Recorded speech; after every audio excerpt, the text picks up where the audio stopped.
Assalamualaikum viewers, I welcome to my channel holy Quran presentation 86। Viewers, आज मैं आपके लिए सूरत अल इमरान के रुकू नंबर 11 की किरत लेके आई हूँ। व्यूअर्स, सूरत अल इमरान के रुकू नंबर 11 में आयत नंबर 102 से लेके आयत नंबर 109 तक आयात हैं। इससे पहले व्यूअर्स, मैं आपसे कहना चाहूंगी कि मेरी वीडियो को आखिर तक जरूर देखें। अगर आपको पसंद आए तो उसको लाइक कर ले, इसको दूसरे के साथ शेयर कर ले और सब्सक्राइब कर ले और साथ में लगी बेल के आइकन को क्लिक कर ले ताकि आने वाले वक्तों में आपको मेरी वीडियो का नोटिफिकेशन सबसे पहले मिलता रहे।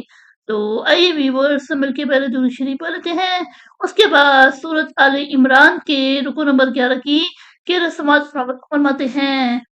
बिस्मिल्लाहिर्रहमानिर्रहीम। अल्लाहुम्मा सल्लि अला मुहम्मद वला आले मुहम्मद कमा सल्लैता अला इब्राहीमा वला आले इब्राहीमा इन्नका हमीदुम मजीद। अल्लाहुम्मा बारिक अला मुहम्मद वला आले मुहम्मद कमा बारकता अला इब्राहीमा वला आले इब्राहीमा इन्नका हमीदुम मजीद। أعوذ بالله من الشيطان الرجيم.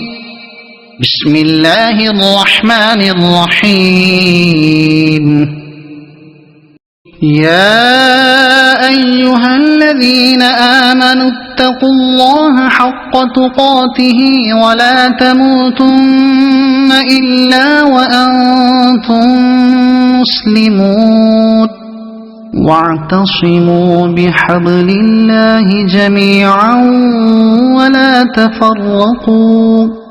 واذكروا نعمة الله عليكم إذ كنتم أعداء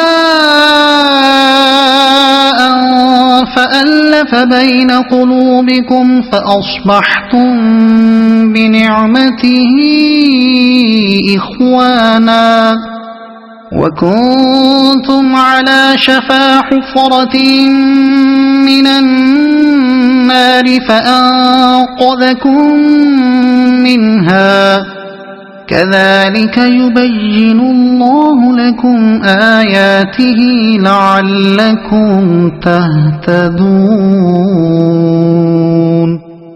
ولتكن منكم أمة يدعون إلى الخير ويأمرون بالمعروف وينهون عن المنكر وأولئك هم المفلحون.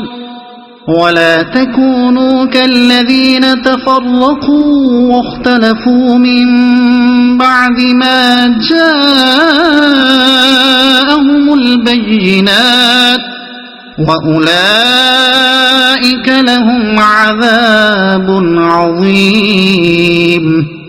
يوم تبيض وجوه وتسود وجوه فأما الذين اسودت وجوههم أكفرتم بعد إيمانكم فذوقوا العذاب بما كنتم تكفرون. وأما الذين ابيضت وجوههم ففي رحمة الله هم فيها خالدون. تلك آيات الله نتلوها عليك بالحق وما الله يريد ظلما للعالمين. ولله ما في السماوات وما في الأرض وإلى الله ترجع الأمور. صدق الله العظيم.